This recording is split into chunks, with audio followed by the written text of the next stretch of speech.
Hey guys, thanks so much for checking out my show. I really appreciate it. Please click to subscribe. I really appreciate all the support. In this episode, I am getting into the Brian Walshe trial and what was really just bombshell testimony. It's a day that I've been waiting for when Ana Walshe's lover, a man by the name of William Fastow, took the stand. He is a Washington, D.C. real estate agent. He sold Ana Walshe her townhouse in Washington, D.C., and then they began this affair after she bought the townhouse from him.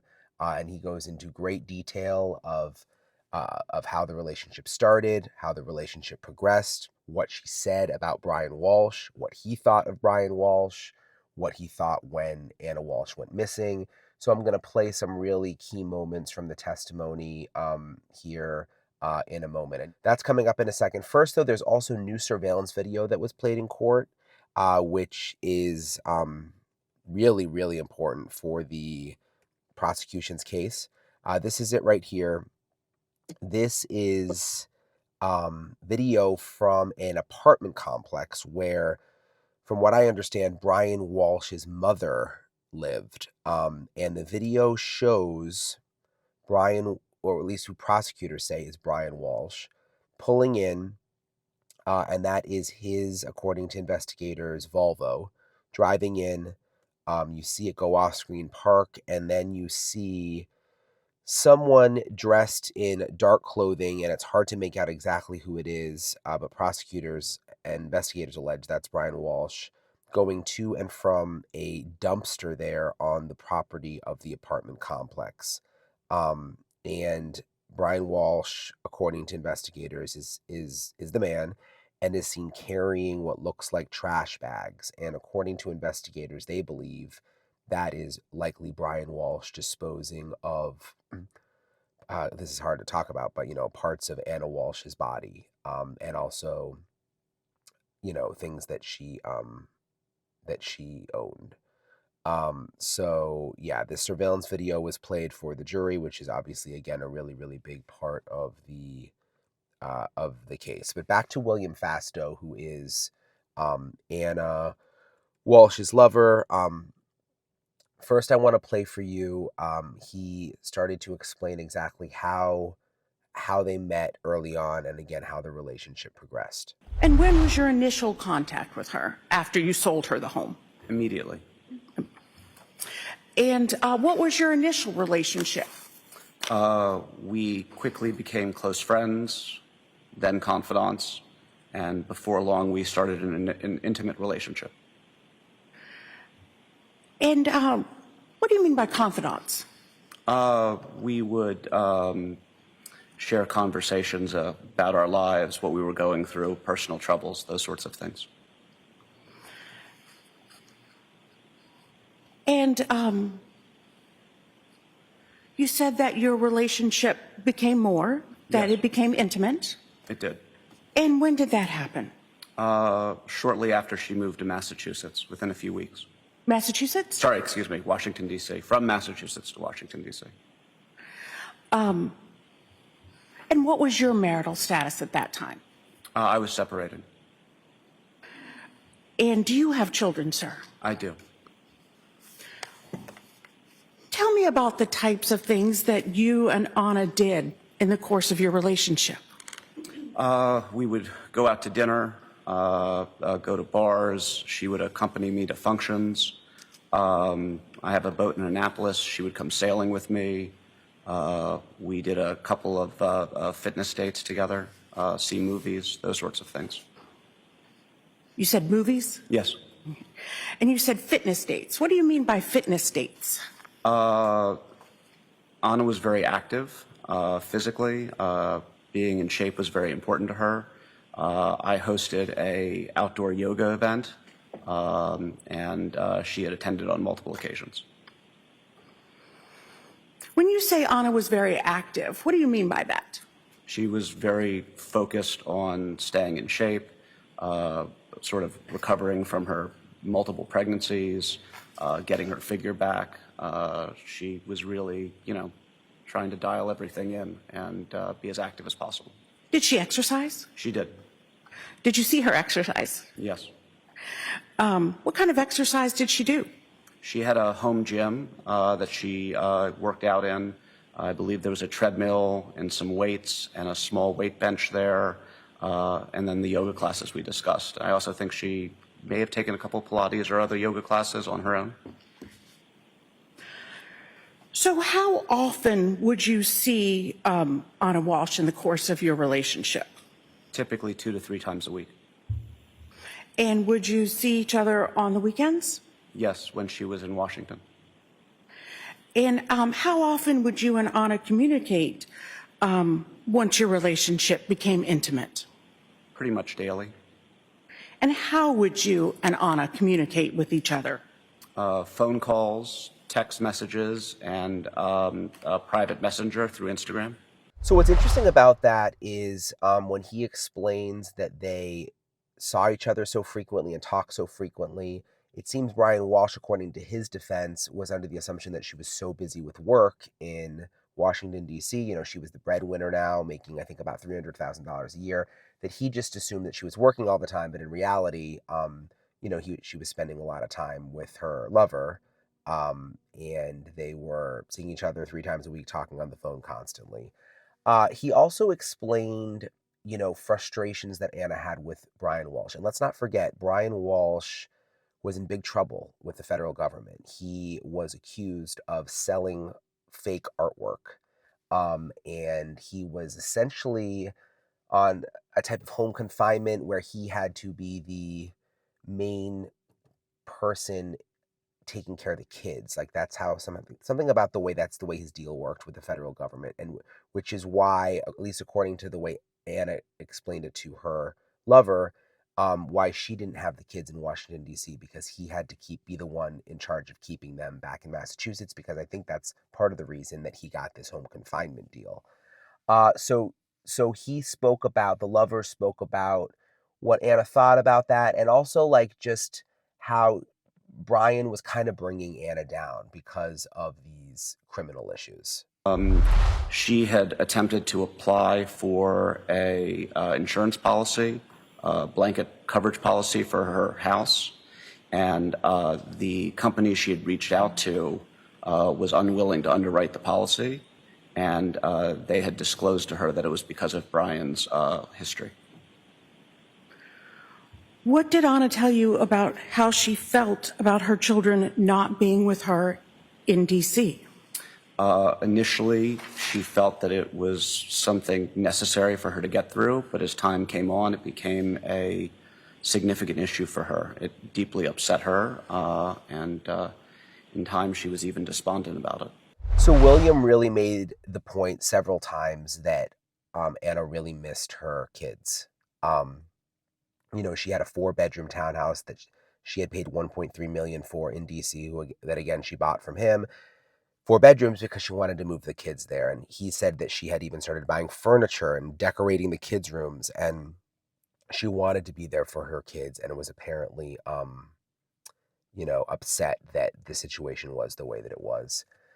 In terms of how this affair worked, he said that he never really hung out with any of Ana's friends, but they would sometimes hang out with his friends and go on dates, and they even went on trips, and he talked a little bit about that. Did you tell people about your relationship with Ana? Yes. Did you socialize together with any of Ana's friends? We did not. Did you socialize with any of your friends? We did. Did Ana ever discuss with you telling Brian Walshe about her relationship with you? Yes. Ana felt it was really important that when Brian was to find out about the relationship, that she would hear it from her. She had expressed great concern, and I think she felt it would be a strike against her integrity if he found out a different way.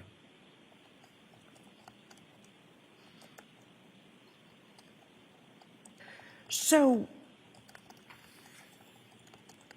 at some point, did your relationship become more serious? It did. When would you say that your relationship became more serious? In the early to mid-summer, around July. And how would you describe it? Ana had traveled to Massachusetts for Brian's sentencing, and the expectation was that she was going to be able to bring the children and him back to Washington, D.C. following a favorable sentencing for his art fraud issues. And that sentencing was delayed because of investigations of Objection, Your Honor. Yes, sustained. At that point, were you seeing other people? Prior to that, yes, And at that point, did you stop seeing other people? I did. And did you begin spending holidays together? Yes, And did you spend Thanksgiving together of 2022? we did. And what plans did you and Ana have for Thanksgiving of 2022? We had planned a trip to Dublin, Ireland together. And when did you get to Dublin? I believe we left on the 23rd or 24th of November. Did you fly together to Dublin? We did, And how long were you in Dublin? until the 27th. And then where did Ana go after Dublin? She flew to Serbia to see her mother via Paris. I'm sorry, via Paris, you said? Yes. Okay. And where did you go after Dublin? I returned to Washington. And did you and Ana have plans for Christmas Eve? Yes. And what did you do for Christmas Eve? We drove out to Annapolis to have dinner with friends of mine. So Ana and her lover had been together on Christmas Eve. And on Christmas, she was trying to get back to Massachusetts. And remember, this is all, now we're just days before Ana, according to prosecutors, was murdered, right around after New Year's. So he explained that Brian Walshe was upset that Ana wasn't there earlier on Christmas. Remember, she had also missed Thanksgiving being at home with Brian and the kids. So he explained that. Did you and Ana discuss how Brian Walshe reacted to Ana not being in Cohasset on Christmas Eve and getting there later on Christmas Day? She told me that they had an argument about it, and there were some points of contention. Did you and Ana discuss any stressors about that, or any stressors in her marriage to Brian? The biggest stressor was his inability to resolve his criminal case, and the fact that because of that, she couldn't be with her children and bring them back to Washington, D.C., and the fact that it felt like it was holding up her life. Was there any discussion about credit cards? Yes. And what was that? Ana was the primary breadwinner with her job in Washington. And one evening, she was looking through her credit card statement and had found numerous charges that Brian had made. And they had a conversation about it that was heated. It was about some sports memorabilia that he had purchased for some sort of sports memorabilia business.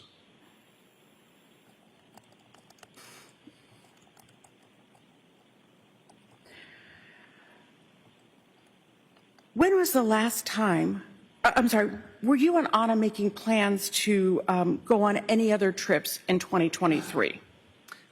Yes. I was in Idaho with my children for New Year's, was flying back to Washington, D.C., and we had planned to celebrate New Year's together on the 4th. So they had planned to celebrate New Year's together on the 4th, and this is where things went bad in terms of Ana going missing. And her lover, again, his name is William Fasto. They're used to talking every day, and suddenly she's not responding to him, and he realizes that something is up. What was the last contact that you had with Ana Walshe? I received a text message from Ana. It was a Happy New Year's message right around the stroke of midnight on New Year's Eve, East Coast time. Did you respond to her? I believe I did. And then did you send her anything? The following day, I had sent her a photo of me showing one of my children how to ski. I had sent her, I think, a waving hand emoji. I think I'd sent a question mark query, and then a couple of other texts over the next day or two that went unresponse, that were not responded to. Did you try calling her? I did. When was that? I believe I tried calling her on January 2nd, and it went straight to voicemail. I tried that a couple times, and then I called her from a landline, thinking that she may have blocked my cell phone. Did she ever answer you?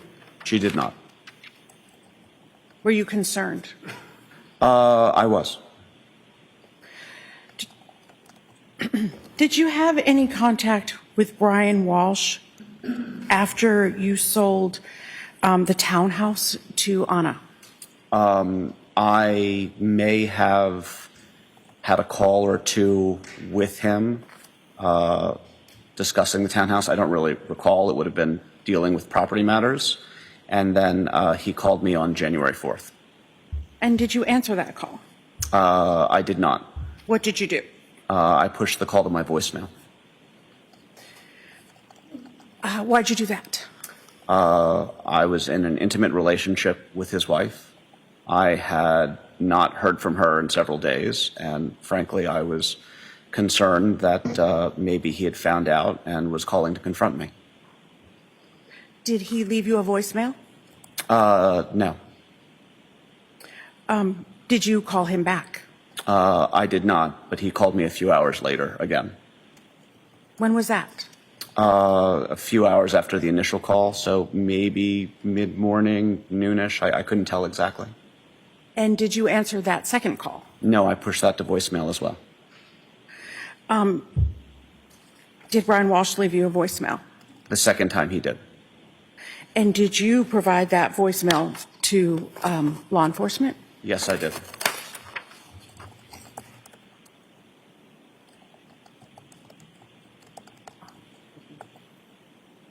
Your Honor, I'd ask that the voicemail be the next exhibit. Any objection? No, Your Honor. The voicemail message from Brian Walshe to William Fasto is now in evidence as Exhibit 148.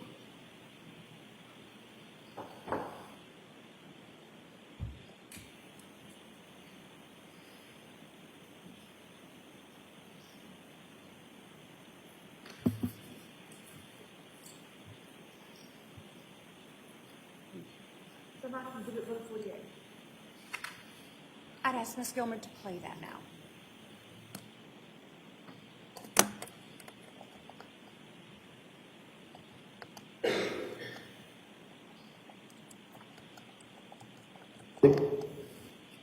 Good afternoon, William. It's Brian Walshe. I hope all is going well. I was just reaching out to basically everybody I could. Ana hasn't been in touch for a few days. I spoke to work today. She hasn't been in.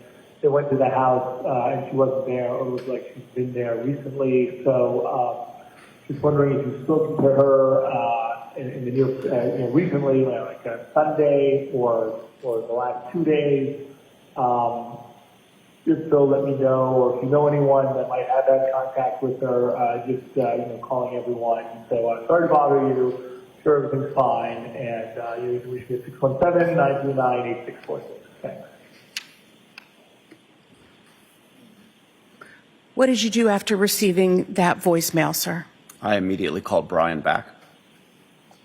And what happened when you called Brian back? I told him that I was concerned.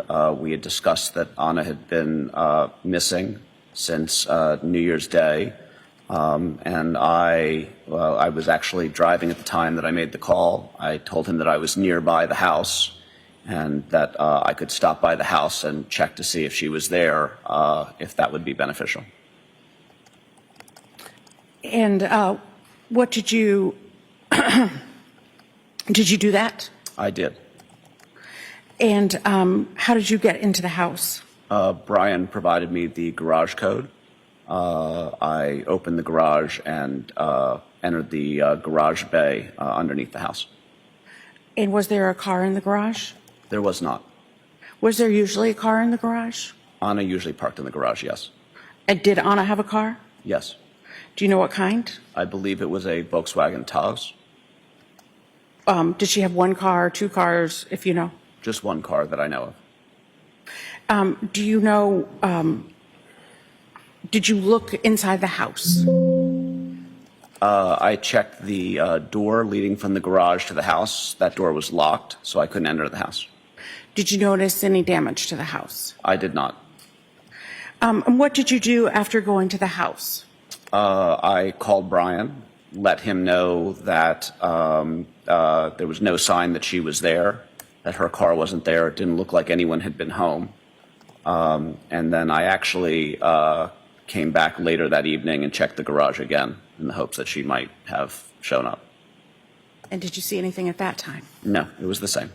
So William Fasto is obviously worried at this point.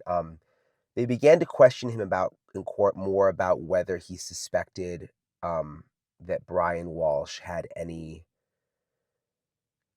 suspicion that him and Ana were having an affair. And the reason that's important, again, is because the defense is trying to make the point that Brian Walshe did not know about the affair.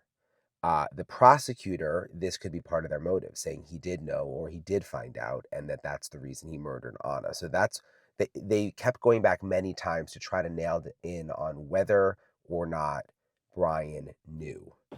During your conversations or time with Ana Walshe, she never told you that Brian was suspicious of you.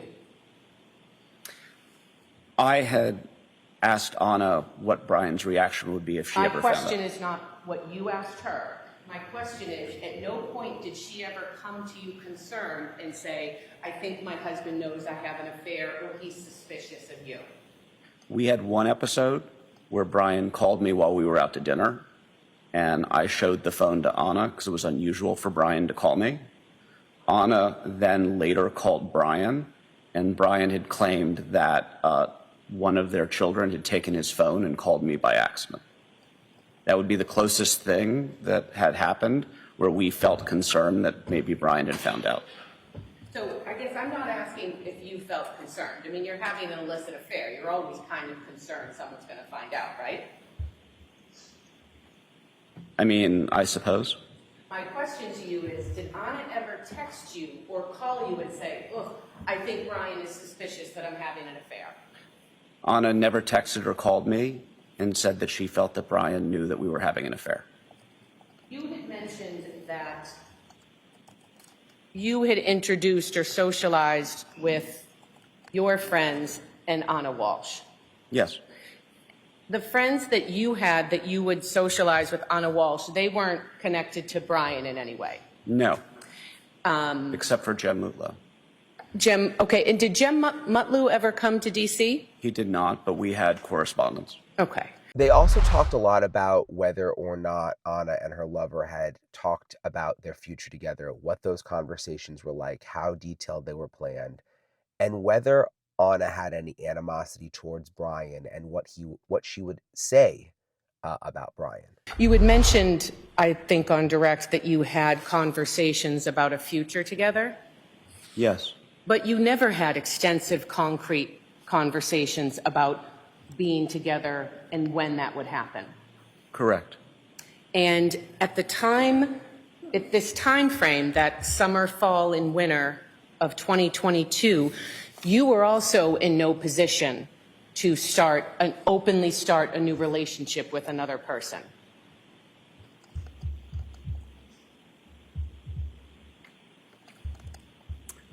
If you mean that I had not finalized my divorce, that is correct. No, you were in a position that because your older son would have been devastated if you started bringing another woman around.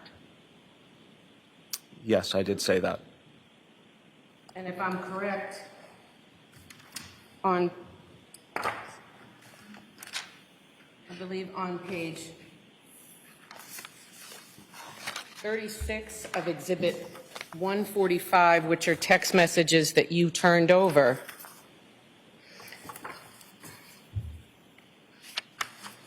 oh, apologize. No, it is 36. And this is, the text message that you turned over, just to be clear, are from December 29th of 2022 through January 5th of 2023. I assume that's correct. Want me to approach so you can look at it? Sure. Your Honor, may I? You certainly may. Am I correct in the text messages that you provided? It starts at December 29th of 2022? Yes, that's what it says on the cover page here. And on page 36, and I can approach again if you need it, you say, "He can't imagine me with someone else. Like all children of separated parents, he deeply wants us to reconcile. Introducing him to someone else would destroy that fantasy. It would crush him now." Right?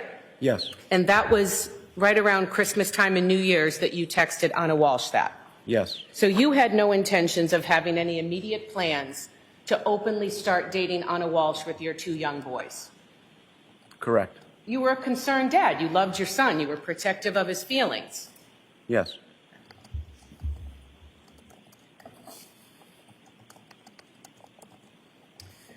At the same time you were having conversations just about her marriage and your relationship, you knew that it was always a possibility after having these conversations that Ana would stay with Brian, the father of her children. Yes. And while she would talk to you about arguments they had about finances or the stress of his federal case, she always spoke to you about him in a positive light. Yes. And you knew from her words, that she cared for him deeply. Very much so. And I believe during these times when you would talk about her relationship with Brian Walshe, she wanted everyone to see him in the light that she saw him.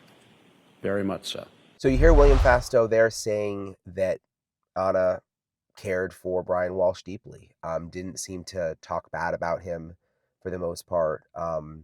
And it's still unclear. It seems, based on his testimony, that Brian Walshe may not have known about the affair for a long time. But did he find out on New Year's Eve before he allegedly killed Ana?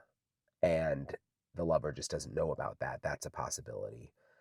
So this, again, was a big day in terms of his testimony. I'm still waiting to see if Brian Walshe is going to testify, which would obviously be huge. One little hint we got was when I was there for opening statements, the defense, when they were giving their opening statement and talking to the jury, the attorney said something like, "And you'll hear from Brian in his own words." And that, to me, it felt like an indication that Brian Walshe was going to take the stand. It could have been that he was just indicating you're going to hear from Brian Walshe in some of these police interviews, which have been recorded, which you've already heard. But the sense I got was that he was making the point like Brian Walshe is going to testify. But we'll see. I mean, we don't know yet, but that would obviously be a huge moment. So that's the latest on the case. I'll, of course, stay on it. I think it's expected to go at least another week. And there's been a lot of twists and turns. So really appreciate everybody for watching. Thank you so much for following. I'm still sort of getting over my cold a little bit, but working on a bunch of other stories too.